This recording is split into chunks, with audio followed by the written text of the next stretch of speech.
पाकिस्तान में बीच सड़क पर मारा गया लश्कर का मोस्ट वांटेड आतंकी। विदेश मंत्री जयशंकर आज से 3 देशों की यात्रा पर और पाकिस्तान जासूसी के आरोप में पकड़े गए ज्योति मल्होत्रा को लेकर सामने आया है बड़ा खुलासा। ये सभी खबरें आप देखिए ऑपरेशन सिंदूर। जय हिंद टॉप 9 में। विदेश मंत्री जयशंकर आज 3 देशों की यात्रा पर जाएंगे। नीदरलैंड, डेनमार्क और जर्मनी की 6 दिनों की यात्रा के दौरान वो सीमा पार से आतंकवाद को लेकर पाकिस्तान को बेनकाब करेंगे। 4 दिन तक चली सैन्य कार्रवाई के बाद जयशंकर की ये पहली विदेश यात्रा होगी। विदेश सचिव विक्रम मिस्री आज भारत पाकिस्तान सैन्य संघर्ष पर संसदीय समिति को जानकारी देंगे। साथ ही मंगलवार को शशि थरूर की अध्यक्षता वाली समिति को भारत और पाकिस्तान के संबंध में विदेश नीति की मौजूदा स्थिति के बारे में जानकारी देंगे। इस बीच कांग्रेस ने संघर्ष विराम को लेकर संसद के विशेष सत्र की मांग दोहराई है।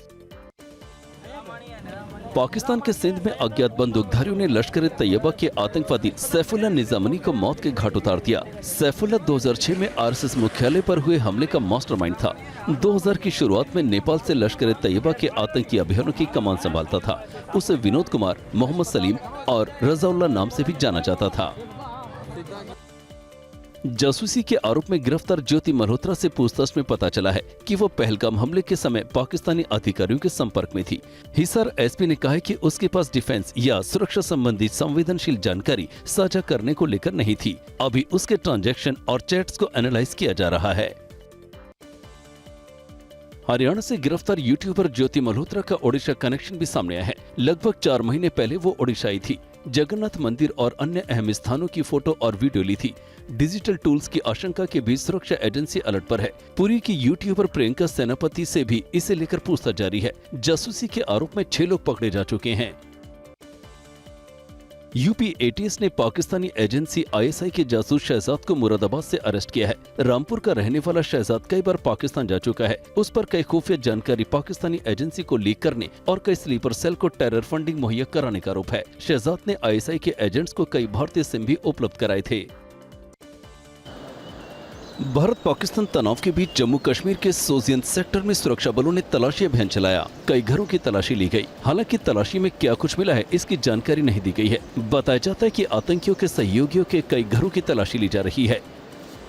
केंद्रीय गृह मंत्री अमित शाह अहमदाबाद में तिरंगा यात्रा में शामिल हुए। ऑपरेशन सिंदूर के बाद सेनाओं के सम्मान में ये यात्रा आयोजित की गई। अमित शाह तिरंगे को हाथ में लेकर यात्रा के नेतृत्व करते दिखे। उनके साथ बड़ी संख्या में लोग भी शामिल हुए और देश की एकजुटता का प्रदर्शन किया। जम्मू कश्मीर से फिर पकड़े गए आतंकवादियों के 2 मददगार। पाकिस्तान से आ रहे लालच भरे फोन कॉल और आज संभल की विवादित ढांचे के सर्वे को लेकर इलाहाबाद हाईकोर्ट सुनाएगा फैसला। इन खबरों के लिए आप देखिए देश टॉप 9। हथियारों और गोले बारूद की ये तस्वीरें सुरक्षा बलों की कामयाबी की हैं। सुरक्षा बलों ने दक्षिण कश्मीर के शोपिया इलाके में 2 आतंकवादी सहयोगियों को गिरफ्तार किया है, जिनसे पूछताछ जारी है। अपने खाते के अंदर पैसा लगा लिया, फिर पंजाब में पाकिस्तानी नंबरों से इन दिनों लोगों को कॉल आ रहे हैं। लोगों को हजारों डॉलर का लालच दिया जा रहा है। नंबरों के साथ पंजाब के बड़े आईएएस अधिकारी की व्हाट्सएप तस्वीरें भी जोड़ी जा रही हैं।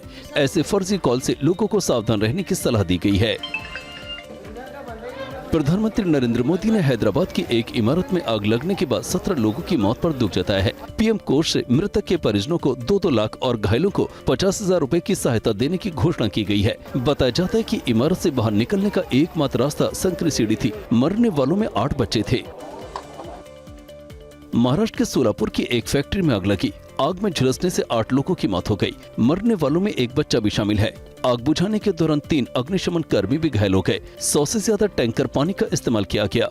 घंटों की मशक्कत के बाद देर रात आग पर काबू पाया गया। कोरोना का खतरा भारत में एक बार फिर बढ़ने लगा है। देश में 24 घंटे के अंदर 58 नए मामले दर्ज किए गए हैं।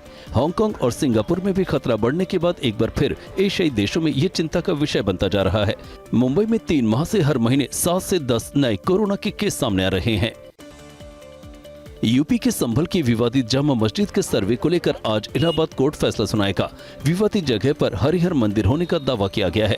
मस्जिद कमेटी की ओर से दाखिल की गई सिविल रिवीजन याचिका पर 13 मई को फैसला सुरक्षित रखा गया था। दोपहर 2 बजे फैसला आने की उम्मीद है। देहरादून से 5 बांग्लादेशी नागरिकों को पकड़ा गया है। इनके पास से फर्जी आधार कार्ड भी बरामद किए गए हैं। पकड़े गए बांग्लादेशियों में 4 नाबालिग बच्चे शामिल हैं। एक भारतीय महिला को भी इनके साथ पकड़ा गया है। पकड़े गए बांग्लादेशियों से पूछताछ की जा रही है।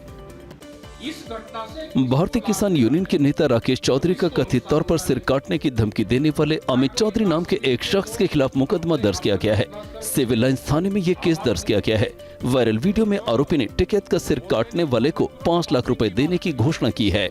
यूपी के ग्रेटर नोएडा में ताबड़तोड़ एनकाउंटर के बाद पकड़े गए इनामी बदमाश पालघर में गैस रिसाव से 10 से ज्यादा कामगार की बीमार पड़ गए और कहां पर सीआईएसएफ के जवानों को आवंटित हुए आवास। प्रदेश की तमाम बड़ी खबरें कौन सी हैं, आप देखिए प्रदेश टॉप 9। ग्रेटर नोएडा में शाम ढलते ही बिसरख थाना क्षेत्र में ताबड़तोड़ 3 एनकाउंटर हुए। गोलियों की तड़तड़ाहट से आसपास के लोग दहशत में आ गए। अलग अलग चौकी क्षेत्रों में हुई मुठभेड़ में 25,000 के 2 इनामी बदमाश पकड़े गए हैं। इनके साथ 5 लोगों को भी गोलियां लगी हैं। पुलिस ने लूटी गई 2 लग्जरी गाड़ियों समेत एक स्विफ्ट कार बरामद की है।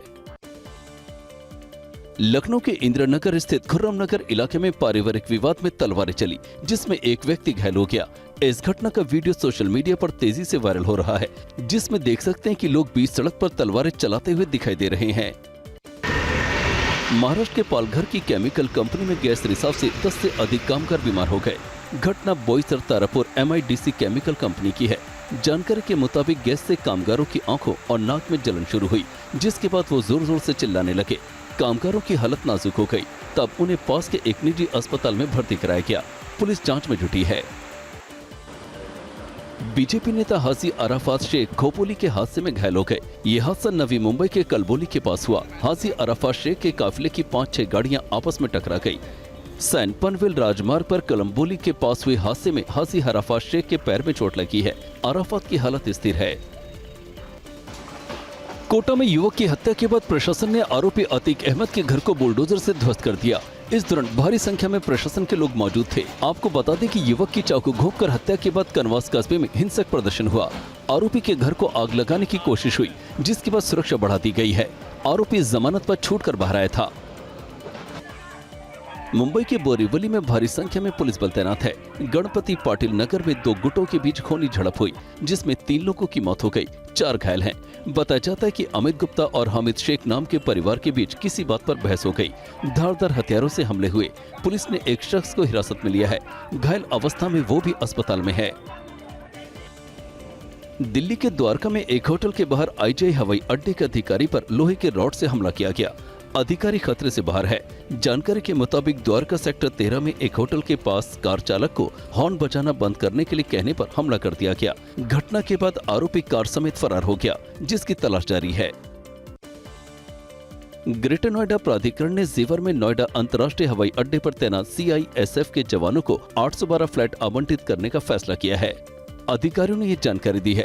बोर्ड बैठक में ये प्रस्ताव रखा गया कि मध्यम आय वर्ग और निम्न आय वर्ग श्रेणी के तहत तैयार ये फ्लैट CISF के जवानों को आवंटित किए जाएंगे। देश भर के 25 शहरों में सफलतापूर्वक एजुकेशन एक्सपो आयोजित करने के बाद TV9 नेटवर्क ने बिहार की राजधानी पटना में ये आयोजन किया। एजुकेशन एक्सपो का उद्घाटन पटना के पूर्व सांसद और पूर्व केंद्रीय मंत्री रामकृपाल यादव ने किया। एक्सपो में कई बड़े विश्वविद्यालय और शैक्षणिक संस्थानों ने छात्रों का मार्गदर्शन किया।